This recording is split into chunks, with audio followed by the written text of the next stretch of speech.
नमस्कार क्लास, मैं मनोज चौधरी और ज्योग्राफी की ऑनलाइन जर्नी में आपका हार्दिक स्वागत करता हूं। हम हमारे क्लास 11 के प्यारे से और सुंदर से भूगोल को पढ़ते हुए आगे बढ़ रहे हैं और हमारी इस ज्योग्राफी की जर्नी के अंदर थोड़े से हम पिछले दिनों धीमे चले, लेकिन अब बहुत ही शानदार रफ्तार के साथ आपके जो जबरदस्त तरीके से वन शॉट जो आने वाले हैं, आपके एग्जाम का डर आपको भी नहीं हमें भी है। और इसी चीज को मद्देनजर रखते हुए हम वन शॉट की जो सीरीज है उसको और तेज धार देने में लग गए। उसके अलावा एक अच्छी मैराथन जो क्लास है वो भी हम लाने का प्रयास कर रहे हैं, जिसको आप बहुत जल्द देखेंगे। और अब तक आपको एक चिंता खाई जा रही थी कि यार वन शॉट इतने धीमे कैसे हो सकते हैं, क्या हो सकता है, तो और अच्छे से अपडेट करने के लिए हम थोड़ा सा समय लगा रहे थे। हम जब भी डिले होते हैं, लंदन शहर की टीम जब भी किसी चीज में डिले करती है उसके पीछे ढेर सारे कारण होते हैं और उसमें एक कारण ये भी होता है कि एक बेहतरीन चीज आपको डिलीवर की जाए। और इसी सिलसिले में आज हम शुरू करने जा रहे हैं हमारी दूसरी वाली बुक, जिसका नाम है भौतिक भूगोल के मूल सिद्धांत। क्योंकि हमने हमारी एक बुक के सारे 7 वन शॉट पढ़ लिए हैं और एक एक को बड़ी डिटेल से और मजेदार चर्चा के साथ पढ़ा। और आप लोगों ने जो प्यार दिया है वन शॉट को वो काबिल तारीफ है। अपने सारे साथियों को शेयर किया करें और मजेदार क्लास जो है हमारी एक ही क्लास के अंदर पूरा चैप्टर क्लास की सीरीज के अंदर आज मैं आपके सामने जो वन शॉट लाया हूं वो हमारी भौतिक भूगोल के मूल सिद्धांत जो पुस्तक है उसका भूगोल एक विषय के रूप में पहला चैप्टर आज के इस एक ही लेक्चर में क्लास करने वाला है आपका भाई, और बहुत ही मस्ती के साथ हम इसको पढ़ने वाले। आप लोग बने रहिएगा लास्ट तक। बीच में जो ये भागने की गलतियां करते हो ना, ये अब नहीं नजर आनी चाहिए। क्या नहीं आनी चाहिए? अब भागने की बीच बीच में गलतियां नजर नहीं आनी चाहिए। शानदार तरीके से पढ़ते हैं और किसी भी विषय का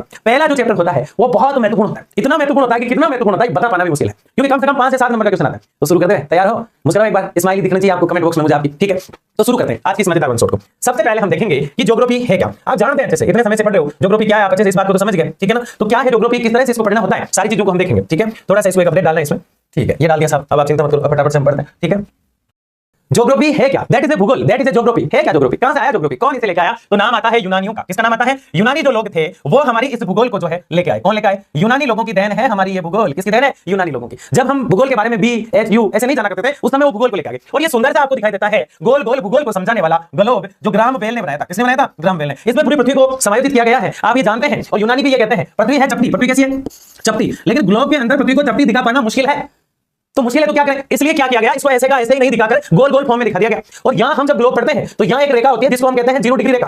क्या कहते हैं इसको? 0 डिग्री रेखा। और इसी का नाम है भूमध्य रेखा। इसी का नाम क्या है? भूमध्य रेखा।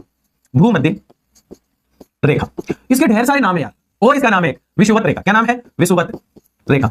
और भी नाम मिलता है, कुछ लोग इसे इक्वेटर कहते हैं। और ऐसी एक काल्पनिक रेखा यहां भी खींची गई है ऊपर की तरफ। किस तरफ? ऊपर की तरफ। एक बार इसको मैं मिटा देता हूं, ठीक है ना, ताकि आप समझ पाए, ठीक है? देखिए आगे ये जो रेखा है जिसको मैंने भूमध्य रेखा कहा है, अभी जिसे 0 डिग्री भी कह रहे हैं, ऐसी एक रेखा हमने यहां से बांटी है इस प्रकार से। और इस रेखा को हम कह रहे हैं ग्रीनविच। क्या कह रहे हैं? ग्रीनविच। इस रेखा का और नाम है प्रधान यामयोतर। क्या नाम है? प्रधान यामयोतर। एक इसका नाम है मध्याह्न। क्या नाम है? मध्याह्न। तो इन रेखाओं के नाम ही तो है। और हमारा भारत इस जगह है, इस भूमध्य से 876 किलोमीटर ऊपर इस जगह। इसलिए भारत जो है ये तो हुआ उत्तरी गोलार्ध ऊपर वाला और नीचे हुआ दक्षिणी गोलार्ध। इसलिए भारत जो है उत्तरी गोलार्ध में, और ये पूर्वी हिस्सा इधर का, तो उत्तरी पूर्वी गोलार्ध में। भारत कहां है? उत्तरी पूर्वी गोलार्ध में। ये तो हुई भारत की बात, इंडिया की बात। अब किसी भी जगह की ज्योग्राफी को आप पढ़ते हैं, भूगोल को आप पढ़ते हैं, चाहे आप दुखी होकर पढ़े चाहे आप मुस्कुरा के पढ़े, जब भी किसी जगह की ज्योग्राफी को भूगोल को हम पढ़ते हैं तो हमें ये पता होना चाहिए कि आखिर ये है क्या, ज्योग्राफी क्या है। तो ज्योग्राफी जो शब्द है वो जो प्लस ग्राफों से मिलकर बना है। किससे मिलकर बना है? जो प्लस ग्राफों से मिलकर बना है। इस जो का अर्थ है पृथ्वी। इसका जो का अर्थ क्या है? पृथ्वी, जो कि ये आपको दिखाई दे रही है। और ग्राफों का अर्थ है वर्णन करना, यानी कि जो मैंने अभी वर्णन किया था, इधर भूमध्य है, इधर ग्रीनविच है, भारत किस जगह है, भारत उत्तरी पूर्वी गोलार्ध में है, भारत में ऐसी जलवायु पाई जाती है, भारत में ऐसी मिट्टियां पाई जाती है, भारत में इस तरह की वनस्पति होती है, भारत में ऐसे ऐसे अभयारण्य हैं, भारत में इस प्रकार का जो है मौसम रहता है, भारत में इस प्रकार का वेदर क्लाइमेट है। तो मैं भारत के बारे में या किसी भी देश के बारे में जब बात करता हूं तो इस पृथ्वी से ही तो करता हूं। और इस पृथ्वी को हम कह रहे हैं जो ग्राफों का मतलब होता है इस पृथ्वी का वर्णन करना। चाहे आप किसी भी मेजर पॉइंट का अध्ययन कर रहे हो, किसी भी लोकेटेड जगह का अध्ययन कर रहे हो, तो उसको हम क्या कहेंगे? इस पृथ्वी का अध्ययन करना। तो जो प्लस ग्राफों का मतलब है पृथ्वी का वर्णन करना। अब बदला क्या है? जो को हैजे से उठाया हमने और ग्राफी को ग्राफो कर दिया। ग्राफी को क्या कर दिया? पीछे वाला जो वाई था उसको सिर्फ ओ किया हमने, और मैंने कुछ भी नहीं किया। मैं सच बता रहा हूं, मैंने कुछ भी नहीं किया है। बहुत सिंपल तरीके से बताया आपको। जो प्लस ग्राफो यानी पृथ्वी का वर्णन करना। क्या करना? पृथ्वी का वर्णन करना ही भूगोल है। पृथ्वी का वर्णन करना ही भूगोल है, क्योंकि हमारे चैप्टर का नाम है पृथ्वी के बारे में चर्चा करेंगे हम। भूगोल एक विषय के रूप में कैसे पढ़ा जाएगा इसमें हम चर्चा कर रहे हैं। आगे देखिए, हमें भूगोल विषय क्यों पढ़ना चाहिए? कई बार ऐसे टेंशन में आ जाते हैं, हमें भूगोल विषय क्यों पढ़ना चाहिए? अरे मेरा देश, मेरा शहर, जानो तो सही कि क्या है इसमें, इसलिए भूगोल पढ़ना चाहिए। उसके अलावा ढेर सारी चीजें हैं जो आपको बार बार मोटिवेट करती है। भूगोल पढ़, भूगोल पढ़, भूगोल पढ़। तो भूगोल क्यों पढ़ना चाहिए ये हम देखते हैं। ये सवाल आता है एग्जाम में, सीधा बोर्ड में पूछ लेते हैं, भूगोल क्यों पढ़ना चाहिए? 3 नंबर का सवाल। अब वो टेंशन में जाता है, बताया नहीं सर ने कभी यार भूगोल क्यों पढ़ना चाहिए। दुखी नहीं होना है, मुस्कुराएंगे मेरे गुलगुले आज और करके आएंगे इसको बोर्ड के एग्जाम में। किस तरह से लिखेंगे? मानव क्रियाओं और उनके अंत प्रक्रियात्मक संबंध के विषय में जानकारी हासिल करना। इसका मतलब यह हुआ कि मानव जो है पृथ्वी पर क्या क्रिया कर रहा है और क्या प्रक्रिया कर रहा है। मानव क्रिया मतलब मैं पढ़ा रहा हूं, एक क्रिया कर रहा हूं, उनके अंत प्रक्रियात्मक संबंध के विषय में जानकारी हासिल करना। या मान लो कि मैं पेड़ काट रहा हूं तो मुझे इस बात की जानकारी होनी चाहिए कि भारत में वैसे पेड़ है कितना? बहुत कम है, 19-20% पेड़ है प्रतिशत, जबकि होने चाहिए 33%। टारगेट भी छोटा लिया, उसको भी पूरा नहीं कर पाए इंडियन वाले, है ना? तो क्या करें? तो पेड़ नहीं काटना चाहिए। इस बात को जब हम पढ़ते हैं तो भूगोल होता है, इसलिए भूगोल पढ़ना पड़ता है। समाज में पाई जाने वाली विभिन्नताओं को या विभिन्नता को समझकर सहयोग, शांति, आपसी सहयोग व बंधुत्व की भावना का विकास करना। ये लाइन आपको ये बता रही है कि समाज में पाई जाने वाली विभिन्नता, समाज में अलग अलग विभिन्नताएं होती है, कुछ अच्छी रीत, अच्छे रिवाज, अच्छे नियम, मेथड, कानून होते हैं, कुछ गलत होते हैं, हम समझ पाते हैं। कई परंपराएं ऐसी होती है कि हरे पेड़ काट दिए जाते हैं उस क्षेत्र में, तो भूगोल को समझने के बाद ये पता चलता है कि हरे पेड़ भी जरूरी है, कभी काटे नहीं जाने चाहिए। तो समाज में ढेर सारी विभिन्नताएं देखने को मिलती है, उन विभिन्नताओं को हम समझ पाते हैं, भूगोल से समझ पाते हैं। देश की, समाज को एक छोटी संस्था है, पूरे देश की विभिन्नताओं को समझ जाते हैं भूगोल को पढ़ने के बाद। जैसे कुछ दिनों पहले मैंने महाराष्ट्र का टूर किया, महाराष्ट्र में मैं गया तो वहां का समाज, वहां का कल्चर कुछ अलग, राजस्थान आया तो यहाँ का कल्चर कुछ अलग, कर्नाटक की तरफ गया तो वहां का कल्चर कुछ अलग। एक भूगोल का शिक्षक होने के नाते पूरे भारत को मुझे देखना चाहिए, एक विद्यार्थी होने के नाते आपको ये बात समझनी चाहिए। और इस बात में ये देखा कि अलग अलग जगह अलग अलग क्लाइमेट, जलवायु, अलग अलग मौसम, अलग अलग मिट्टियां, अलग अलग वनस्पति, वन भी अलग अलग प्रकार के। प्रतापगढ़ राजस्थान की तरफ जाते हैं तो टिमरू फल मिलता है, आधे लोग उसको चीकू समझ के खाते रहते हैं क्योंकि वो चीकू की तरह ही दिखता है। तेंदू के पत्ते से बीड़ी बनाई जाती है। जब किसी चीज को देखते हैं, समझते हैं, ये चीज जो बताती है वो कौन होती है? भूगोल। तो समाज के साथ हम कह सकते हैं, समाज में या देश में पाई जाने वाली विभिन्न भिन्नताओं को समझकर हम सहयोग करते हैं कि हरे पेड़ों को नहीं काटना है, शांति बना के रखना है, क्योंकि भारत तो वसुदेव कुटुंबकम की बात करता है। किसकी बात करता है? वसुदेव कुटुंबकम सर्वभवन्तु सुखिनः सर्वे सन्तु निरामया, यानी वसुदेव कुटुंब, पूरी पृथ्वी हमारा परिवार है, कुटुंब कम वसुदेव कुटुंबकम। बंधुत्व की भावना, बंधुत्व मतलब भाईचारा बढ़ता है भूगोल से। मानचित्र का अध्ययन कर पृथ्वी और उसके घटकों को समझ पाते हैं। दोनों बातें बड़ी प्यारी थी, लेकिन दोनों को और अच्छे से अगर कोई समझाता है तो तीसरा पॉइंट समझाता है। मानचित्र पढ़ो, आप देखो, उसको समझो, अगर नहीं आता है तो मैं समझाऊंगा, चिंता किस बात की करते हो। मानचित्र जो है उसका अध्ययन हम जब करते हैं तो पता चलता है कि हमारे राज्य से ये राज्य टच हो रहा है। जैसे मैं राजस्थान से हूं तो राजस्थान से ऊपर पंजाब टच हो रहा है, उसके बाद हरियाणा टच हो रहा है, उसके बाद राजस्थान से इस पार उत्तर प्रदेश कर रहा है, उसके बाद राजस्थान से इस पार मध्य प्रदेश कर रहा है, उसके बाद राजस्थान से इस पार गुजरात कर रहा है, उसके बाद राजस्थान से पाकिस्तान का बॉर्डर लग रहा है। राजस्थान के 5 जिले पाकिस्तान से लग रहे हैं और राजस्थान के 3 राज्य ऐसे हैं और एक केंद्र शासित प्रदेश जम्मू और पंजाब, राजस्थान और गुजरात जैसे राज्य पाकिस्तान से बॉर्डर बनाते हैं। ये मुझे कैसे पता? क्योंकि मैं मानचित्र को देखता हूं। तो मानचित्र का अध्ययन जब हम करते हैं तो पृथ्वी की उन चीजों को हम समझ पाते हैं जिनको हमें समझना है, और इसीलिए हम भूगोल विषय को पढ़ते हैं। भूगोल विषय मानचित्र विषय है और इस मानचित्र से हम समझ पाते हैं कि वास्तव में किस प्रकार से हमें क्या तैयारी करनी चाहिए और किस प्रकार से किस कार्य को हमें करना चाहिए। बड़ी मजबूती देता है व्यक्ति के ज्ञान को। कौन? भूगोल। पृथ्वी यूं ही गोल गोल नहीं है, गोल गोल घुमा देती है, अगर नहीं पढ़ते तो क्या कर देती है? गोल गोल घुमा देती है। तो ये तीनों बिंदु पढ़ने के बाद एक तो बंधुत्व, भाईचारा आदि चीजों को हम समझ पाते हैं, जान पाते हैं, और मानचित्र के माध्यम से पृथ्वी की धरातल स्थिति को हम समझ पाते हैं। आगे देखिए, पृथ्वी हमारा आवास है। मतलब मानव भूगोल को जब अगले साल हम पढ़ेंगे तब हम एक चीज को बहुत ही बेसिक तरीके से देखेंगे। पहले चैप्टर में आने वाला है 12 का वो साल, आने ही वाला है क्लास 12 का वो नया सत्र, जिसमें पहले चैप्टर के साथ सामने आप रहेंगे और इधर मैं रहूंगा उपस्थित, है ना। तो उसमें मैं कहूंगा कि मानव भूगोल जो होती है वो पृथ्वी को घर मानती है। क्या मानती है? पृथ्वी को मानव का घर माना जाता है, घर माना जाता है। यानी कि इस बात से यह पता चलता है, जो ये लाइन है, ये इस लाइन को भली बातें परिपूर्ण कर रही है। पृथ्वी हमारा आवास है, हम कहां रहते हैं? पृथ्वी पे रहते हैं। और पृथ्वी को किसमें पढ़ा जाता है? भूगोल में। अब कौन पूछेगा आपसे कि बताओ भूगोल क्यों पढ़ते हैं? अरे भाई, जिस पृथ्वी पे रहते हो उसके बारे में तो जानना चाहिए, वही तो भूगोल है। वो क्या है? भूगोल। ये इस पर रहने वाले अन्य छोटे बड़े प्राणियों का भी आवास है। मानव का तो आवास है ही, लेकिन जितने भी छोटे बड़े प्राणी जीव यहाँ रहते हैं उन सबका आवास कोई है तो ये पृथ्वी है, और यह अध्ययन कहलाता है भूगोल। क्या कहलाता है? हम अगले साल देखेंगे, इस साल भी देखना कि भूगोल 2 ब्रांचेस में बढ़ जाएगा, मानव भूगोल और भौतिक भूगोल। मानव का अध्ययन, मानव भूगोल और पहाड़ पर्वत नदियां जिले, ये तो सब पुराने हैं, अच्छी अच्छी कली खिली है, हम उसके दीवाने हैं। पहाड़ पर्वत नदियों का जब जिक्र करते हैं तो भौतिक भूगोल है, और सिर्फ मानव का अध्ययन करते हैं तो मानव भूगोल है। मानव अलग अलग क्रियाएं करता रहता है। उसको मिट्टी मिली, उसने कप बना दिया, लकड़ी मिली, उसने दरवाजे बना दिए, क्या बना दिए? खनिज मिले, उसने इमारतें खड़ी कर दी, लोहा कच्चा मिला, उसको पक्का कर दिया, मैग्नीज और कोका डाल के। मानव कई प्रकार की गतिविधियां करता है, और वो जो प्रक्रिया होती है वो हमने पहले पॉइंट में देखा था। कहां देखा था? पहले पॉइंट में। ये देखो, मानव अनेक क्रिया करता है। मिट्टी से कप बना देता है, बनाता नहीं बनाता, तो ये भूगोल से पता चलता है कि मिट्टी से कप बनाया जा सकता है। आगे देखिए, तो हम इस चीज को पढ़ रहे हैं। छोटे बड़े प्राणियों का आवास है, इसके भौतिक स्वरूप और सांस्कृतिक तत्वों में भिन्नता है। यानी हमारी जो भूगोल है ये कहती है कि अलग अलग प्रकार के प्राणी जहां रहते हैं, अलग अलग जगह भारत में ऊंचावच है। कैसा है? भारत में नहीं, सारे विश्व में ऊंचावच है।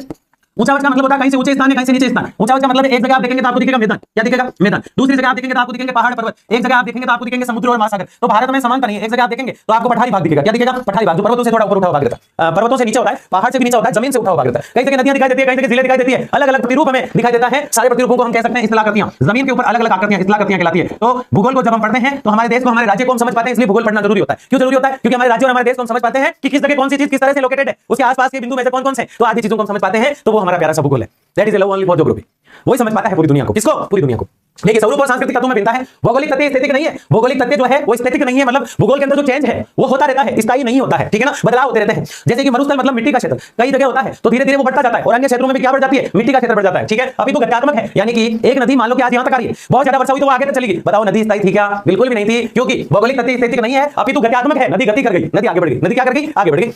एक भूगोलवेता अपने विचार रखता है ये मानव बड़ा खतरनाक क्रियाशील प्राणी है। वो कहता है भूगोलवेता, भूगोलवेता का मतलब होता है जो भूगोल को बहुत डिटेल से पढ़ा करते हैं, वो भूगोलवेता कहलाते हैं। जैसे जो इतिहास को ज्यादा पढ़ते हैं वो इतिहासकार होते हैं, राजनीति को ज्यादा पढ़ते हैं मनीष सर जैसे लोग राजनीति के कहलाते हैं। क्या कहलाते हैं? राजनीति के। कोई पॉलिटिकल साइंस को ज्यादा पढ़ता है तो वो उसका क्षेत्र का कहलाता है, ठीक है ना। तो आजकल तो आपकी हिस्ट्री की क्लासेस भी आ रही है, क्या मजे के बजे बन गए भाई आपके, तो है ना, ठीक है। तो भूगोलवेता के विचार क्या है?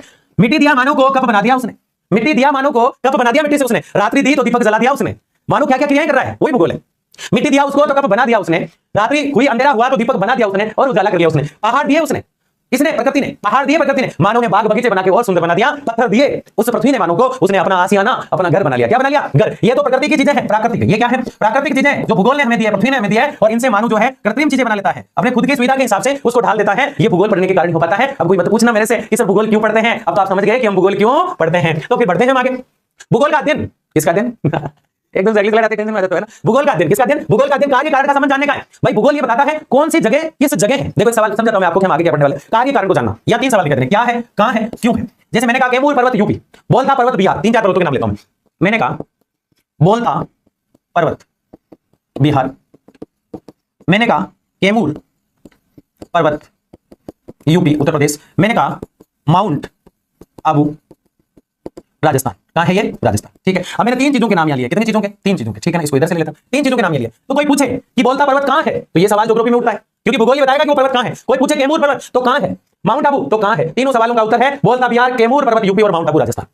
ऐसे ढेर सारे सवाल हो सकते हैं। जैसे कि कोई पूछे चंबल नदी तो कहां है, तो नाम आता है मध्य प्रदेश। क्या आता है? मध्य प्रदेश। तो ऐसे नाम होते हैं। तो कहां है, क्या है, तो ये पर्वत है और ये नदी है। ये क्या है? नदी। तो एक पर्वत है और एक नदी। तो कौन सी चीज कहां है और कौन सी चीज जो है वो क्यों है किसी स्थान पर। जैसे कि मान लो सबसे पहले तो कहां है, फिर वो क्या है। सबसे पहले कहां है तो बिहार में है, यूपी में, राजस्थान में, 3 पर्वतों के नाम है, नदी मध्य प्रदेश में, चंबल। ऐसे ढेर सारे एग्जांपल हम ले सकते हैं। आराम से पढ़ो, मस्ती से पढ़ो, चिंता वाली बात ही नहीं है। ठीक है ना। तो कहां है सबसे पहले, क्या है, तो ये तो पर्वत है और वो नदी है। क्यों है भैया? क्यों इसलिए है क्योंकि यहां इन क्षेत्रों की स्थलाकृति यानी इस जमीन की आकृति, स्थलाकृति, इस जमीन की आकृति जो है वो इन पर्वतों के लिए सुगम है। इनको जिन पर्वतों को जो क्लाइमेट, जो स्थिति चाहिए जमीन की, वो नहीं यहां मिल जाती है, तो पर्वत यहां है। सवाल यह आता है कि नदी यहां क्यों है, क्योंकि यहां वर्षा अच्छी होती है, पहाड़ियों से झरने बहते हैं, इसलिए चंबल मध्य प्रदेश में, लुनी राजस्थान में है। तो ये जो नदियां होती है, सिंधु जो है उस तरफ से हिमालय से निकल रही है, सतलज जो है, रावी जो है, व्यास जो है वो सिंधु के साथ हो जाती है, गंगा जो है, ब्रह्मपुत्र जो है अरुणाचल और असम की तरफ चलती है, सुंदरवन के डेल्टा से बंगाल की खाड़ी में चली जाती है। ऐसा क्यों है? क्योंकि वो नदी क्षेत्र है। अब आपको ये सारी चीज याद नहीं हुई, कोई दिक्कत नहीं है, लेकिन भूगोल इन सवालों के जवाब दे रहा है कि नहीं दे रहा, मैं आपको ये बताना चाहूं। ज्योग्राफी जो है इन सवालों के जवाब आपको दे रहा है कि नहीं दे रहा है, तो दे रहा है भाई साहब। क्या है, कहां है और क्यों है, तो कौन सी चीज कहां है और वो क्या है। जैसे कि नदी है तो कहां है, क्या है, नदी है, कहां है, तो यूपी में है या एमपी में। क्यों है? क्योंकि वहां पानी है, पहाड़ है तो पर्वत की स्थलाकृति है, स्थलाकृति मतलब जमीन क्या करती है। तो इन 3 सवालों के जवाब जो 3 प्रश्न कहलाते हैं, इन 3 क्वेश्चन का जवाब कोई कार्य हो रहा है तो उसके पीछे कारण क्या है, कोई नदी बह रही है तो कार्य हो रहा है, उसके पीछे कारण क्या है, पर्वतों से झरने बह रहे हैं। चंबल आती है यहां से मध्य प्रदेश से, राजस्थान की तरफ आती है और राजस्थान से ये घूमकर फिर जो है यूपी की तरफ जाकर यमुना में मिल जाती है। किसमें मिल जाती है? यमुना में। बात आ रही समझ में आपको? बस ये मैं समझना चाहूं। तो भूगोल समय अनुसार बदला है, ऐसा कोई भी नहीं जो समय के अनुसार नहीं बदला है। कुछ बच्चे पहले नहीं पढ़ते, बाद में बहुत पढ़ते हैं। कुछ जो है सारे लेक्चर रिकॉर्ड पढ़े हैं, उस समय नहीं देखते थे, आज भाग भाग के मंसूर देख रहे हैं, क्योंकि उन्होंने अभी पढ़ना शुरू किया है। ऐसा नहीं, कुछ बच्चे शुरू से पढ़ रहे हैं, मैं जानता हूं, ठीक है ना। लेकिन कुछ एकदम से पढ़ना, क्योंकि समय के साथ बदलाव है और प्रेशर बना है उस बोर्ड का। किसका बना है? डरना नहीं आपको, बोर्ड के एग्जाम का प्रेशर बना है और उसके अनुसार उन्हें बदलाव है। तो भूगोल में भी समय के अनुसार बदलाव आया है। प्रकृति का नियम है परिवर्तन, प्रकृति का नियम है परिवर्तन, और जब जब आवश्यकता पड़ी है तब तब आविष्कार हुए हैं। तब तब क्या हुए? आविष्कार। तो ऐसे ही भूगोल में जब जब आवश्यकता पड़ी समय के अनुसार लोगों ने और ज्यादा एक्सपेरिमेंट किए भूगोल पे, और ज्यादा भूगोल को जानने का प्रयास किया। मैं सबसे पहले 18वीं सदी की बात कर रहा हूं। सदी का मतलब होता है 100 साल का समय, 100 वर्ष का समय। 18वां साल जो 1800वां साल जो चलता था, उन 100 साल में भूगोल में क्या बदलाव आए, 19वीं सदी में भूगोल में क्या बदलाव आए और 20वीं सदी में भूगोल में क्या बदलाव आए, तो इसको हम समझते हैं। 18वीं शताब्दी में भौगोलिक खोजें होने लगी। 18वीं शताब्दी में भूगोल में नए नए एक्सपेरिमेंट होने लगे, अन्वेषण होने लगे। खोज को क्या कह सकते हैं हम? अन्वेषण कह सकते हैं। खोज को क्या कह सकते हैं? अन्वेषण कह सकते हैं। और क्या कह सकते हैं? रिसर्च कह सकते हैं। रिसर्च। तो भूगोल पर रिसर्च होने लगे कि कोई चीज किसी स्थान पर क्यों है। अरे बोलता पर्वत बिहार में तो वो क्यों है, ये ज्यादा लोगों की जिज्ञासा जो बढ़ी, जानने की चाहत जो बढ़ी, ज्ञान को बढ़ाने का जो नॉलेज को आगे लेने का जो कार्य बढ़ा, वो 18वीं सदी में भूगोल के बारे में नई नई खोजें हुई और लोग समुद्री मार्ग से आए और उन्होंने खोज की। वैसे वास्को डी गामा को जब पढ़ते हैं, वो 1498 1498 में आ गया, मई के महीने में। वास्को डी गामा केरल के कालीकट बंदरगाह से उसने खोजबाजी शुरू कर दी। लेकिन 18वीं शताब्दी से पहले और 18वीं शताब्दी तक सिर्फ और सिर्फ भूगोल में होते थे खोज और अन्वेषण। क्या होते थे? खोज और अन्वेषण। फिर आई 19वीं शताब्दी, उसमें भूगोल अपने आप में स्वतंत्र हो गया, आजाद हो गया, अलग सब्जेक्ट बन गया। 19वीं शताब्दी में भूगोल क्या बन गया? मतलब एक स्वतंत्र सब्जेक्ट बन गया। भूगोल का समय के अनुसार परिवर्तन कैसे हुआ? तो 18वीं शताब्दी से पहले अन्वेषण, खोज और समुद्री मार्ग से जो लोग आते थे, फ्लाइट तो थी नहीं उस समय कि एरोप्लेन से सीधा वास्को डी गामा आ गया, नाम में बैठ के आएगा ना, तो नाम में बैठ के जो लोग आते थे तो समुद्री मार्ग से आएंगे। तो समुद्र के मार्ग से जो लोग आए उन्होंने अन्वेषण किया, मतलब खोज की। अन्वेषण और खोज एक ही होता है, रिसर्च करना, किसी चीज के बारे में जानना। 18वीं शताब्दी से पहले 19वीं शताब्दी में भूगोल स्वतंत्र विषय बन गया। आज तो देखो, आधुनिक भूगोल अलग चलता है, मानव भूगोल अलग चलता है, भौतिक भूगोल अलग चलता है, मानचित्र भूगोल अलग चलता है, ढेर सारे भूगोल की ब्रांचेस बन गई। आप जैसे पढ़ेंगे जानते रहेंगे। तो 2 रूप पढ़ लिया हमने 19वीं शताब्दी। अब आई 20वीं शताब्दी की बारी, तो भूगोल में 2 गुटों का निर्माण हो गया। जब भी कोई आजाद होता है तो वहां 2 सांप जो है काट लेते हैं। ऐसे भूगोल में 2 गुट बन गए। कौन से बने बताओ? एक तो मानव भूगोल जो मानव का अध्ययन करता है, एक भौतिक भूगोल जो पहाड़ पर्वत नदियों का अध्ययन करता है। ये 2 गुट बन गए। तो समय के अनुसार भूगोल में 3 बार परिवर्तन देख रहे हैं। कब कब? 18वीं शताब्दी से पहले अन्वेषण और खोज, 19वीं शताब्दी में भूगोल स्वतंत्र रूप से भूगोल बन गया, किताब चलने लगी इसकी। 20वीं शताब्दी में आते आते भूगोल 2 ब्रांचेज में, 2 गुट ब्रांचेज कह रहे हैं, मैं ब्रांच बता रहा हूं, शाखा, ये गुट बता रहा है, तो आप समझिए बात को। 3 रूपों में भूगोल, भूगोल में कार्य और कारण का पता चलता है, कोई चीज किस जगह है, उसका कारण क्या है, और 3 सवालों के जवाब देता है भूगोल, क्यों, क्या और कैसे। ऐसा भी हो सकता है क्या, कहां और क्यों। ठीक है ना, ये 3 सवाल ध्यान रखना। आगे बढ़े, आगे देखिए।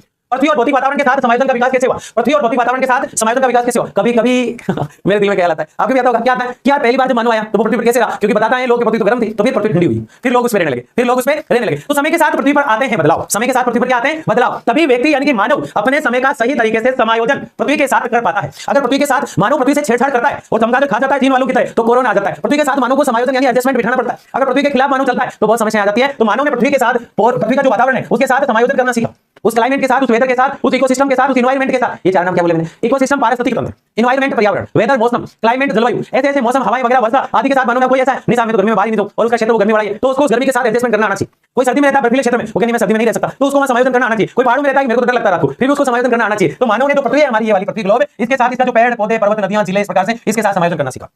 क्षेत्रीय परिप्रेक्ष्य का मतलब है भूगोल के अंदर क्षेत्र का अध्ययन होता है, क्षेत्र के बारे में। क्षेत्रीय परिप्रेक्ष्य का मतलब है क्षेत्र के बारे में। किसके बारे में? क्षेत्र के बारे में अध्ययन से प्रकृति को समझते हैं। किसको समझते हैं? हम प्रकृति को कैसे समझ पाते हैं? प्रत्येक क्षेत्र का अध्ययन करते हैं तभी हम प्रकृति को समझ पाते हैं। आधुनिक वैज्ञानिक तकनीक का प्रयोग कर भौगोलिक ज्ञान और योग्यता का विकास किया जाता है। आधुनिक तकनीक से भी आज भूगोल को पढ़ा जाता है। आज आप देखते हैं जीपीएस के माध्यम से पता लगा सकते हैं, गूगल मैप आता है, उसे आप पता कर लेते हैं कि कौन सी जगह कहां है। तो आजकल ये तो तकनीकी टेक्नोलॉजी जिसे हम कहते हैं, इसे आधुनिक तकनीक कहा गया। जैसे जीआईएस, जीपीएस, कंप्यूटर कार्टोग्राफी, ये सब ऐसे माध्यम है जिससे हम भूगोल को समझ पाते हैं। क्या कर पाते हैं? तकनीकी के माध्यम से, टेक्नोलॉजी के माध्यम से भूगोल को हमें समझ पाते हैं।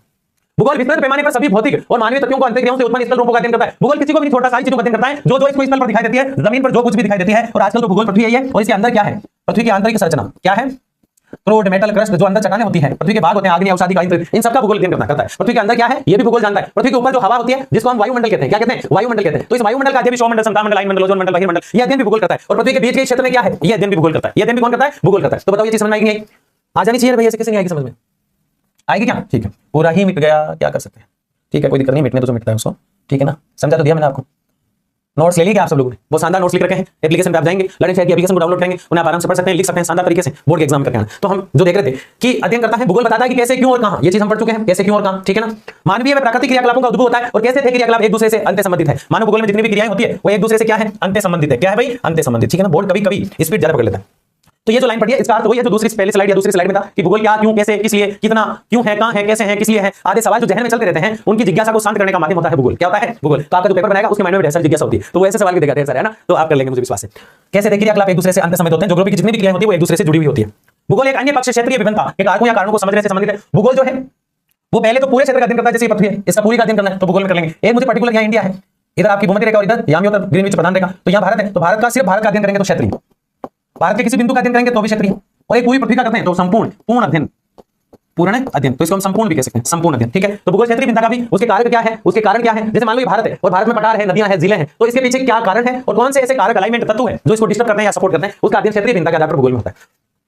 संबंधित है किस है कि किसी प्रकार सामाजिक, सांस्कृतिक, आर्थिक और जनांकीय कारक भौतिक स्तर रूप को परिवर्तित कर रहे हैं। जनांकीय कारक का मतलब क्या होता है? सुनिए मेरी बात को, जनांकीय कारक क्या होता है यहां से हम समझ लेते हैं। क्या बता रहे हैं हम आपको? जनांकीय कारक क्या बता रहे हैं? जनांकीय कारक।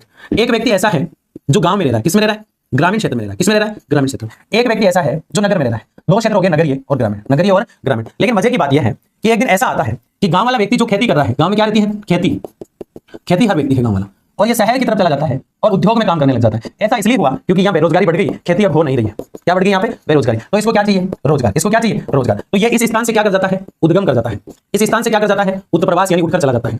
क्या कर जाता है? उत्तर प्रवास। इस स्थान की तरफ आ जाता है, यहाँ ये आ जाता है, तो ये इसका हो जाएगा आप्रवास। क्या हो जाएगा? आप्रवास, ठीक है ना, आप्रवास। इस स्थान पर आया तो ये इसकी जगह है अपकर्ष। क्या कहलाएगी? इस जगह ने इसको आकर्षित किया है। आपको ज्यादा समझ में नहीं आता तो आप सिर्फ इतना याद रखें, कोई व्यक्ति यहाँ से उठकर इस स्थान से इस स्थान पर नगर में आता है तो यहाँ तो वो खेती करता था, यहाँ वो उद्योग में काम करेगा, फैक्ट्री में काम करेगा, क्योंकि शहर में खेती होती है। तो ये जो जन का एक स्थान से, जन मतलब मानव का एक स्थान से दूसरे स्थान पर आकर यहाँ की जनसंख्या कम होना, यहाँ की जनसंख्या बढ़ जाना, जनांकीय संक्रमण कहलाता है। और इसी को हम जनांकीय कारक कहते हैं। इसी को हम क्या कहते हैं? जनांकीय कारक।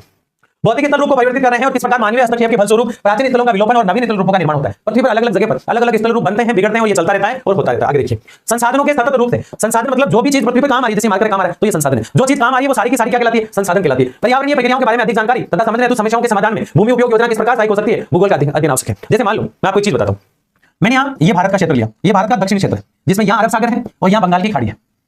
अब ये जो क्षेत्र है भारत का, ये पूरा पठारी भाग है, यानी जमीन से थोड़ा ऊपर उठा हुआ है। कैसा है? जमीन से थोड़ा ऊपर उठा हुआ है, ये पठारी है। कैसा है? पठारी। अब इस पठारी भाग में हम देखते हैं तो यहाँ काली मिट्टी होती है। कैसी मिट्टी होती है? काली मिट्टी। और जो काली मिट्टी होती है वो कपास के लिए बहुत अच्छी होती है, तो यहाँ कपास की कृषि अच्छी होती है। मैं आपको बता रहा हूं भूगोल का अध्ययन आवश्यक क्यों है, क्योंकि हम इसे समाधान में भूमि उपयोग को समझ पाते हैं। तो ये जमीन किसके लिए काम आई है? कपास के लिए। किसके लिए काम आई है जमीन? कपास के लिए काम आई, काली मिट्टी, ठीक है ना। तो ऐसे ही उत्तरी तरफ हम जाएंगे तो वहां और फसलें होगी क्योंकि वहां की जमीन उस लेवल की है। इसे ऊपर के भारत को हम देखते हैं तो ये भारत का उत्तरी मैदान है, भारत का उत्तरी मैदान। इसमें जो है अधिकतर आप देखते हैं बाजरा है, खरीफ की जो फसलें जिसे हम कह सकते हैं, बाजरा कैसी फसल है? खरीफ की फसल इस क्षेत्र में होती है। यानी कि मैं आपको ये लाइन समझा रहा हूं, आपको याद नहीं करना, बस समझ रहे हैं कि समाधान में, समस्याओं के समाधान में एक योजना बनाई जाती है कि किस क्षेत्र में कौन सी चीज ज्यादा हो रही है। भूगोल नेता प्रारंभ में भूगोल की वर्णनात्मक व्याख्या करते थे। भूगोल नेता जो भूगोल का अध्ययन करते थे वो भूगोल में पहले वर्णनात्मक यानी कि बहुत डिटेल से भूगोल को समझाया करते थे। बाद में इस विश्लेषणात्मक भूगोल के रूप में विकसित हुआ। पहले भूगोल नेता ने भूगोल को खुद समझा, फिर लोगों को समझाया, एक चीज को समझाने के बाद उसने दूसरी चीज को समझाया, तीसरी को समझाया, फिर वो खुद बैठ के तीनों का विश्लेषण करता है। जैसे मैंने बताया मार्कर रबर का है, फिर मैंने बताया जो माइक लगा हुआ है ये प्लास्टिक का है, फिर मैंने बताया कि ये जो मैंने पहन रखा है ऊपर इसके अंदर जो है सूती वस्त्र का इस्तेमाल हुआ, फिर मैंने बताया कि जो वॉच है मेरी इसमें जो है स्टील का या किसी भी धातु का प्रयोग किया गया है। मैंने चारों चीजें आपको समझा दी। फिर मैं बैठा और मैंने सोचा कि चारों चीजें एक दूसरे से कैसे जुड़ी हुई है, तो कैसे जुड़ी हुई है विश्लेषण है, और मैं आपको समझा रहा हूं वर्णन है। तो वर्णन होने के बाद विश्लेषण किया जाता है। एक एक चीज का वर्णन होता है और उसके बाद क्या होता है? विश्लेषण। आज ये विषय केवल वर्णन करता है, बाकी विश्लेषण भी करता है। भूगोल सिर्फ वर्णन नहीं करता। जैसे मैं कहूं कि अहमदाबाद कपड़ों का मैनचेस्टर कहलाता है, सबसे ज्यादा कपड़े मिलते हैं अहमदाबाद में, तो भारत का मैनचेस्टर कहलाता है। इसके पीछे कारण है क्योंकि सूती वस्त्र मिले उस तरफ है। तो मैंने पहले तो बताया आपको अहमदाबाद मैनचेस्टर, फिर मैंने कारण के साथ वर्णन भी किया कि वो क्यों है वहां। जैसे मैं कहता हूं कि आज अधिकतर नदियों का क्षेत्र जो है मध्य प्रदेश की तरफ क्यों है, क्योंकि वहां की जलवायु उसके अकॉर्डिंग है। तो पहले मैं आपको जो है वर्णन बता रहा हूं, फिर उसका विश्लेषण कर रहा हूं, ठीक है ना। तो आप समझ रहे हैं, आज ये विषय न केवल वर्णन करता है, विश्लेषण भी करता है, और तो और सुनो, क्या सुनाओगे सर, भविष्यवाणी भी करता है कि इसमें 8 घंटे बाद समुद्र के अंदर सुनामी आने वाली है। ये एक डाटा मशीन बता देती है जो भूगोल नेताओं ने बनाई है। तो भूगोल भविष्यवाणी भी करता है। आप सुनते हैं कभी-कभी कि भयंकर बाढ़ आने वाली है, केरल के कालीकट बंदरगाह से मानसून 13 जून को घुसने वाला है भारत में, सभी लोग सजग रहे, अपने कपड़े जिन्होंने बाहर सुखा रखे हैं वो अंदर लाके रख दे, ऐसा था क्या? तो ये जो भविष्यवाणी है, भूगोल पृथ्वी की झलक को शौर्य के रूप में देखने वाला आभा में है विज्ञान है। कितनी प्यारी भूगोल की लाइन है। जब भी इस चैप्टर से क्वेश्चन पूछे पहले ये लाइन लिखना, भूगोल बहुत सुंदर लाइन है। भूगोल पृथ्वी की झलक को, ये जो पृथ्वी है इसकी झलक को स्वर्ग से भी देखने वाला आभा में विज्ञान है। यानी भूगोल में ये पृथ्वी जो है, भूगोल को जब हम पढ़ते हैं तो पृथ्वी स्वर्ग से भी सुंदर नजर आती है और ऐसी आभा में नजर आती है, ऐसी सुंदरता वाली नजर आती है, क्योंकि पृथ्वी है ही सुंदर। इसलिए तो 3 लोग मिलकर इसको देख रहे हैं, ये इस पृथ्वी को देख रहे हैं, तीनों लोग इसको देख रहे हैं कि ये क्या कर रहे हैं, ठीक है ना। आगे बढ़ते हैं। भूगोल के क्षेत्र, ये एक आपकी किताब में डायग्राम है और उसको लिया गया है यहाँ पे। तो मैं आपको बता दूं ये क्या है। भूगोल के क्षेत्र में भूगोल के कई अध्ययन क्षेत्र हैं, आपको ये कम दिख रहा होगा। भूगोल की कई ब्रांचेज है, तो मैं यहाँ से बताना शुरू करता हूँ। यहाँ लिखा हुआ है जनांकिकी, जन के आधार पर, लोगों के आधार पर किसी भी चीज को समझना। और एक जनांकिकी संक्रमण, अभी कुछ देर पहले हमने देखा कि एक स्थान से लोग दूसरे स्थान पर जाते हैं, उसको जनांकिकी संक्रमण कहते हैं। और जनांकिकी संक्रमण को हम जनसंख्या भूगोल में पढ़ते हैं। तो ये जो गोला आपको दिखाई दे रहा है, ये वाला, ये कह रहा है कि जनसंख्या भूगोल में कौन व्यक्ति किस स्थान से जाकर किस स्थान पर बस रहा है, वो अध्ययन किया जाता है जनसंख्या भूगोल में। भूगोल एक है, लेकिन भूगोल की 2 शाखाएं हैं, मानव भूगोल और भौतिक भूगोल। मानव भूगोल में लोगों को पढ़ा जाता है और लोग होते हैं जन, और जन को कहते हैं जनसंख्या। अगर जनसंख्या एक जगह से दूसरे शहर में जा रही है, उसका अध्ययन करते हैं, उसको कहते हैं जनसंख्या भूगोल। पक्का समझ में आ गया? थोड़ा सा पीछे लेकर देख लेना, समझ में आता। जनसंख्या भूगोल में जनांकी का अध्ययन होता है। पैसों का लेनदेन अगर भूगोल में किया जाता है तो वो आर्थिक भूगोल होता है, जो अर्थशास्त्र के रूप में दिखाई देता है, ठीक है ना। अगर संख्या पद्धति से संबंधित कुछ चीजें पढ़ते हैं तो आर्थिक सांख्यिकी होती है, जिसमें भूगोल के परिप्रेक्ष्य में अलग अलग विधियां दी हुई रहती है। अगर गणित और खगोल, यानी कि हम बात करते हैं कि पृथ्वी अंदर से कैसी है, इतना किलोमीटर अंदर है, तो गणित जैसा सब्जेक्ट लगता है, तो उसको कहते हैं गणित और खगोलीय, जिसको हम कहेंगे गणित और खगोल भूगोल। क्या कहेंगे? अगर पृथ्वी की आकृति को हम पढ़ते हैं तो वो होगी भू आकृति भूगोल, जिसका अध्ययन भू विज्ञान में भी किया जाता है। अगर हम जलवायु को पढ़ते हैं तो जलवायु विज्ञान हो गया, और मौसम को पढ़ते हैं तो मौसम विज्ञान कहेंगे। अगर हम जल को पढ़ते हैं तो जल विज्ञान हो गया, समुद्र को पढ़ते हैं तो समुद्र विज्ञान हो गया। हम मिट्टी का अध्ययन करते हैं तो मृदा भूगोल भी हो जाएगी और मृदा विज्ञान भी हो जाएगी। तो विज्ञान और भूगोल मिलते जुलते हैं। अगर हम वनों को पढ़ते हैं तो वनस्पति भूगोल है, और छोटे पादप को, छोटे जो पादप यानी छोटे पौधे जो होते हैं उनको पढ़ते हैं तो पादप भूगोल कहेंगे। बड़े बड़े वनों को पढ़ रहे हैं तो वनस्पति विज्ञान होगा, और छोटे छोटे पौधों को पढ़ रहे हैं तो पादप भूगोल होगा। बड़े बड़े प्राणियों को पढ़ रहे हैं तो प्राणी विज्ञान होगा, और छोटे प्राणियों को पढ़ते हैं तो प्राणी भूगोल होगा। कौन कौन से जीव पृथ्वी पर है? प्राणी विज्ञान। कौन कौन से जीव पृथ्वी पर है, इसका अध्ययन करते हैं तो पारिस्थितिकी विज्ञान होगा। और मानव का अध्ययन करते हैं तो मानव भूगोल होगा। क्या होगा? मानव भूगोल। इसमें एक तो ये बहुत महत्वपूर्ण है, एक ये बहुत महत्वपूर्ण है, और एक ये बहुत महत्वपूर्ण है, ठीक है। ऐसे ही पर्यावरण भूगोल में पर्यावरण विज्ञान, पर्यावरण के बारे में यानी एनवायरनमेंट के बारे में अध्ययन करते हैं तो पर्यावरण भूगोल और पर्यावरण विज्ञान दोनों हो सकता है। अगर ये पर्यावरण विज्ञान है तो पर्यावरण भूगोल की सहायता लेगा, तभी इसको समझ पाते हैं। और पर्यावरण विज्ञान है तो भूगोल की सहायता लेगा। सांस्कृतिक भूगोल, मानव के शास्त्र का अध्ययन करते हैं तो सांस्कृतिक भूगोल और मानव शास्त्र बनते हैं। दर्शन शास्त्र में वेदों की, वेदांगों की, उपनिषदों की आदि बातें की जाती है तो ये भौगोलिक चिंतन भी कहलाता है। समाज का अध्ययन करते हैं तो सामाजिक भूगोल है, और सामाजिक भूगोल से कुछ चीजें पढ़कर सब्जेक्ट बनता है समाज शास्त्र। इतिहास की बातें करते हैं कि इस पहाड़ के ऊपर पहले ऐसे हुआ करता था तो पहाड़ का नाम आ रहा है तो सामाजिक भूगोल है, और समाज की बात चलती है तो समाज शास्त्र है। इतिहास की बात कर रहे हैं और पहाड़ की बात कर रहे हैं तो वो ऐतिहासिक भूगोल है, और उसमें इतिहास में पढ़ते तो इतिहास हो गया। राजनीति में हम कहते हैं कि गुजरात से इतने विधायक खड़े हुए, इतने सांसद खड़े हुए, तो गुजरात का नाम आ रहा है तो राजनीतिक भूगोल है, और सांसद का नाम आते ही वो राजनीतिक शास्त्र हो जाएगा। क्या हो जाएगा? तो भूगोल के ये क्षेत्र होते हैं जो सीधे सीधे सिंपल तरीके से आपको याद करना है। ये डायग्राम आपको याद करना है जो बुक में दिया हुआ है। आगे देखिए, भूगोल क्या है, ये मैं तो बता रहा हूं इतनी देर से, लेकिन कुछ विद्वान आए, भूगोल बताया, उन्होंने समझाया कि भूगोल क्या है। मानव भूगोल के भी हम पढ़ते हैं, जब देखेंगे अगले साल इस चीज को। लेकिन यहाँ हमारे 11वीं क्लास में जो सबसे ज्यादा चलती है वो भौतिक भूगोल है। कौन सी? भौतिक भूगोल। और 12वीं क्लास में जो चला करती है वो है मानव भूगोल। मानव भूगोल, जिसको भौतिक भूगोल आता है उसको मानव भूगोल समझ में आता है। तो यहाँ भूगोल क्या है? भूगोल का उद्देश्य धरातल को प्रादेशिक क्षेत्रीय भिन्नता का वर्णन एवं व्याख्या करना है। देखो भूगोल का उद्देश्य, भूगोल जो है यानी जो ग्लोब है यही भूगोल एक तरह से, इसका उद्देश्य क्या है? धरातल की प्रादेशिक, ये हमारी पृथ्वी है इस प्रकार से, और इस पृथ्वी के ऊपर अलग अलग क्षेत्र है। यहाँ कोई शहर है, यहाँ कोई शहर है, यहाँ कोई शहर है, कोई शहर यहाँ है। क्षेत्र के आधार पर इस क्षेत्र में और इस क्षेत्र में, जैसे माना कि यहाँ यूपी है, उत्तर प्रदेश, यहाँ राजस्थान है, यहाँ गुजरात है। मैंने राज्य लिया था कि आपको समझ में आए, देश भी ले सकते हैं हम। यहाँ मध्य प्रदेश यानी कि एमपी है, तो मध्य प्रदेश में यूपी में क्या फर्क है, गुजरात और यूपी में क्या फर्क है? इसके आधार पर, जलवायु के आधार पर, मौसम के आधार पर, ठंड के आधार पर, गर्मी के आधार पर, रहन सहन के आधार पर, आधे लोग लुंगी पहनते हैं, आधे लोग पैंट पहनते हैं, आधे लोग जींस पहनते हैं, आधे लोग लंबे बाल रखते हैं, आधे लोग लंबी दाढ़ी रखते हैं। तो रहन सहन के आधार पर फर्क आता ही नहीं आता है। तो अलग अलग प्रदेश में और अलग अलग क्षेत्र में जो भिन्नता यानी कि बदलाव है उसका वर्णन जो करता है और इस चीज की व्याख्या भी करता है कि वो अंतर क्यों है, तो वो भूगोल कहलाता है। ये कौन कहता है? ये कहता है रिचर्ड हॉटसन। कौन कहता है? रिचर्ड हॉटसन कहता है कि पृथ्वी के ऊपर अलग अलग जगह क्या आप बात करते हो कि इस जगह ऐसे लोग रहते हैं, इस जगह ऐसे रहते हैं और इस जगह ऐसे रहते हैं, तो आप क्षेत्र का और प्रादेशिक वर्णन कर रहे हो भूगोल का, और उसके साथ भी आप ये बता रहे हो, वर्णन करते हुए उस चीज को आप व्याख्या करके बता रहे हो, इसलिए ऐसा होता है। तो रिचर्ड हॉटसन कह रहे हैं। दूसरा अल्फ्रेड हेटनर कह रहे हैं। कौन कह रहे हैं? अल्फ्रेड हेटनर। भूगोल धरातल के विभिन्न भागों में कारणात्मक रूप से संबंधित तथ्यों में भिन्नता का अध्ययन करता है। अल्फ्रेड कह रहे हैं कि भूगोल जमीन के ऊपर यानी धरातल के ऊपर विभिन्न कारण होते रहते हैं, किस कारण से कौन सी जगह कैसी बनी है, इससे संबंधित जितने भी तथ्य होते हैं उनमें क्या अंतर है। बात वही कहने का तरीका, ये कह रहे हैं किसी प्रदेश में क्या अंतर है, इसका वर्णन और व्याख्या भूगोल करता है। जबकि ये कह रहे हैं किसी क्षेत्र में कोई जगह है तो उसका कारण क्या है, उसमें भिन्नता क्या है, इसका अध्ययन भूगोल है। ठीक है ना। तो दोनों परिभाषाएं आपको जस्ट देख लेंगे, इसका स्क्रीनशॉट लेना तो ले सकते हो। भूगोल एक समाकलन के रूप में यानी समय के अनुसार भूगोल में चेंज आए, क्योंकि भूगोल हर चीज का करता है संश्लेषण यानी निचोड़ करता है। भूगोल एक संश्लेषणात्मक विषय जो क्षेत्रीय संश्लेषण का प्रयास करता है तथा इतिहास और कालिक समय अनुसार संश्लेषण का प्रयास करता है। भूगोल समय के अनुसार बदलाव चाहता है, भूगोल समय के अनुसार एक एक चीज तक पहुंचना चाहता है। पहले भूगोल ये जानता था कि वर्षा समुद्र से जो वाष्प होता है पानी के रूप में ऊपर जाता है और फिर वर्षा हो जाती है, फिर उसने जानने का प्रयास किया कि ऐसा क्यों होता है। पहले भूगोल ये कहता था कि पृथ्वी अंदर से गर्म है, फिर भूगोल ने जानने का ये प्रयास किया कि गर्म क्यों है। पहले भूगोल ये जानता था कि पहले पेंजे और पेंथलसा यानी पानी और जो है पत्थर थे, फिर धीरे धीरे समुद्र और महासागर बने। अब इसने जानने का प्रयास किया कि ऐसा क्यों हुआ। तो भूगोल हर चीज का संश्लेषण करता है, क्या करता है, और वो समय के अनुसार हो रहा है। इसके उपागम की प्रकृति समग्रात्मक होती है यानी समय के अनुसार गति करना समग्रात्मक कहलाता है। भूगोल समय के अनुसार जैसे जैसे उपागम मतलब साधन, उपागम मतलब साधन मिल रहे भूगोल को इस पृथ्वी पर, वैसे वैसे समय के अनुसार भूगोल जो है गति कर रहा है। क्या कर रहा है? गति। समग्रात्मक का मतलब समय के अनुसार, उपागम मतलब साधन मिल रहे हैं, वैसे वैसे ही तथ्यों को मानता है। और विश्व परस्पर निर्भर तंत्र है, विश्व से और चीजें लेता है और भूगोल को और अच्छे से बनाने का प्रयास किया जाता है। भूगोल का अनेक प्राकृतिक और सामाजिक अंतरप्रस्थ संबंध है। भूगोल कई सब्जेक्टों से जुड़ा हुआ है, इंटरलिंक है। जैसे हमने अभी कुछ देर पहले देखा, कुछ देर पहले क्या देखा हमने, ये देखो, गणित और खगोल भूगोल खगोल विज्ञान से जुड़ा हुआ है, भू आकृति विज्ञान जो है भू आकृति भूगोल से जुड़ा हुआ है, तो भूगोल अलग अलग सब्जेक्टों से जुड़ा हुआ है, ये बात यहां पे बताने का प्रयास किया जा रहा है। तो अनेक सामाजिक विज्ञानों से क्या है, इंटरलिंक है, ठीक है। प्राकृतिक तथा सामाजिक सभी विज्ञानों का एक मूल उद्देश्य है यथार्थ का ज्ञान, चाहे वो प्राकृतिक सब्जेक्ट है चाहे वो सामाजिक सब्जेक्ट है, उसका सिर्फ टारगेट ये होता है कि वास्तव में चीज है क्या, उसको लोगों को समझाना। भूगोल का मुख्य उद्देश्य क्या होता है भूगोल पढ़ने का, कि कोई चीज किसी स्थान पर है तो वो क्यों है, क्या है, किस लिए और कैसे बनी, तो क्या क्यों कैसे के जवाब देते हैं प्राकृतिक और सामाजिक सभी विषय। भौगोलिक तथ्य समय के साथ परिवर्तित होते हैं, भौगोलिक जो तथ्य होते हैं वो समय के साथ परिवर्तित होते रहते हैं। जैसे एक जगह कभी बहुत ज्यादा नदियां होती है तो कभी कभी नदियां सूख जाया करती है, तो परिवर्तन होते रहते हैं। समय के परिप्रेक्ष्य में यानी के बारे में, परिप्रेक्ष्य का मतलब होता है के बारे में, समय के बारे में उनकी व्याख्या की जा सकती है, समय के अनुसार इनकी क्या की जा सकती है, व्याख्या की जा सकती है। उदाहरण, समय के अनुसार परिवर्तन होता है। दूरी 1500 किलोमीटर है, एक व्यक्ति को एक स्थान से बी स्थान तक जाना है और यात्रा सड़क से करता है तो 24 घंटे लगते हैं, रेल से करता है तो 12 घंटे लगते हैं, और यही एरोप्लेन से करता है तो 2 घंटे लगते हैं। समझ में बात को, तो समय के अनुसार बदलाव आ जाता है व्यवस्था के हिसाब से। भारत में हिमालय एक मान अवरोधक के रूप में देश की रक्षा करता है। ये हमारा ऊपर का उत्तरी भारत है, ये हमारा क्या है ऊपर का उत्तरी भारत है, और इस उत्तरी भारत में हम देखते हैं ये हमारा उत्तरी भारत, और इस उत्तरी भारत में इस जगह हिमालय पर्वत, क्या है हिमालय पर्वत, तो ये यहाँ की ठंडी हवाओं को नहीं आने देता, तो अवरोधक के रूप में देश की रक्षा करता है। किससे, ठंडी हवाओं से, हवाएं जो है उनको नहीं आने देता, परंतु उसमें विद्यमान दर्रे और मध्य एशिया के आक्रमणकारी और आक्रांताओं को सुविधा देते हैं। इसके अंदर दर्रे यानी कि गुफाएं बनी हुई है हिमालय के अंदर, क्या बनी हुई है ऐसे गुफाएं। विदेशी आक्रांता का मतलब होता है विरोधी, क्या मतलब होता है विरोधी, दुश्मन, तो विरोधी लोग आते हैं और अंदर से घुस जाते हैं तो उनको सुविधा भी दे देता है। कौन, एशिया से जो लोग आते हैं हिमालय, तो हिमालय हमारी रक्षा भी करता है और हिमालय हमें नुकसान भी पहुंचाता है। नुकसान तो इसलिए क्योंकि विदेशी लोग उधर से घुस जाते हैं दर्रों में से, दर्रा घाटी होता है दो पहाड़ों के बीच में, पता नहीं होता, जैसे इधर बहुत सारे दर्रे, रोहतांग दर्रा है, नाथुला दर्रा है, खारदुला दर्रा है, ऐसे बहुत सारे दर्रे यहाँ देखने को मिलते हैं, ठीक है ना। तो आक्रमणकारियों को इनवाइट कर देता है, क्या कर देता है इनवाइट। आगे देखिए, भौगोलिक दृष्टि से मैदानी देश में समुद्र से कवच देशों में रक्षात्मक अंतर होता है। मैदान भी हमारी रक्षा करता है, मैदान भी क्या करता है हमारी रक्षा करता है। भारत का ये ऊपर वाला हिस्सा, ये वाला, ये पूरा है पहाड़ी क्षेत्र, क्या है पहाड़ी क्षेत्र। इसके बाद ये जो क्षेत्र आता है भारत के नक्शे में, यह है उत्तरी मैदान, क्या है ये उत्तरी मैदान, यह है पर्वतीय क्षेत्र। तो कौन सा पर्वत है यहाँ पे, हिमालय पर्वत, पर्वतीय क्षेत्र। इसके बाद भारत इस तरह से दिखाई देता है आपको, तो ये जो क्षेत्र है भारत का, यह है पठारी, कैसा है पठारी, और ये जो भारत का क्षेत्र है यह है तटीय, कैसा है तटीय, और यहाँ अरब सागर और बंगाल की खाड़ी है ये वाला, तो यह है द्वीप, तो ये हुआ द्वीपीय क्षेत्र, द्वीप, ये क्या है द्वीप, ठीक है ना। तो ये तो आपको क्या दिखाया मैंने, दक्षिणी भारत, ये कौन सा है हमारा उत्तरी भारत, ठीक है ना। तो मैंने ऐसे ही वर्बली लिया है छोटा सा ताकि आप समझ जाए। तो अलग अलग जगह पर अलग अलग क्षेत्र के रूप में अलग अलग भिन्नताएं होती है। तो मैदानों में मैदानों की जलवायु रहेगी, और कवच के रूप में समुद्रों की जलवायु रहेगी। भौतिक भूगोल और प्राकृतिक विज्ञान क्या है, भौतिक भूगोल की सभी शाखाएं प्राकृतिक विज्ञान से अंतर्प्रस्थ है। यानी भौतिक भूगोल को अगर पढ़ते हैं तो प्रकृति के बारे में पढ़ते हैं, क्योंकि भौतिक भूगोल में हम अध्ययन करते हैं पहाड़ का, भौतिक भूगोल में अध्ययन करते हैं पर्वत का, भौतिक भूगोल में अध्ययन कर रहे हैं पठार का, भौतिक भूगोल में अध्ययन कर रहे हैं नदियों का, भौतिक भूगोल में अध्ययन कर रहे हैं झील का, भौतिक भूगोल में अध्ययन कर रहे हैं झरनों का। तो ये सब कुछ जो है प्रकृति का ही तो है, इसलिए भौतिक भूगोल पूरी तरह से अंतर्प्रस्थ यानी इंटरलिंक यानी जुड़ी हुई है प्राकृतिक भूगोल से। प्राकृतिक भूगोल मतलब भौतिक भूगोल जो है प्राकृतिक विज्ञान से जुड़ा, प्रकृति से भूगोल जुड़ा हुआ है कि नहीं है ना, कौन सा भूगोल, तो भौतिक भूगोल। इस लाइन को ये बताना है कि भौतिक भूगोल की सभी शाखाएं प्राकृतिक विज्ञान से अंतर्प्रस्थ है। परंपरा भौतिक भूगोल के तत्व मौसम विज्ञान, जल विज्ञान, मृदा विज्ञान, सामूहिक भूगोल, वनस्पति जीव आदि का संबंध प्राकृतिक विज्ञान से। देखो मौसम विज्ञान मौसम के बारे में बताती है, और भूगोल में भी मौसम का अध्ययन होता है ना। तो हमने वो जो गोल गोल सर्किल लिखा उसी की बात है कि मौसम का अध्ययन मौसम विज्ञान में होता है, फिर उसका अध्ययन मौसम भूगोल में भी होता है। जल का अध्ययन जल विज्ञान में होता है, लेकिन जल भूगोल में भी होता है। मिट्टी का अध्ययन मिट्टी के विज्ञान में होता है, लेकिन मृदा भूगोल में भी होता है। सामूहिक भूगोल जो और अन्य चीजों की बात करती है तो भूगोल भी करती है। वनस्पति पेड़ों का अध्ययन वनस्पति विज्ञान में होता है, लेकिन वनस्पति भूगोल में भी होता है। जीव का विज्ञान तो साइंस है, फिर भी जीव का अध्ययन कौन से जीव कहां पाए जाएंगे भूगोल में भी होता है। तो इस संबंध में प्रकृति से पूरी तरह से टच है भौतिक भूगोल।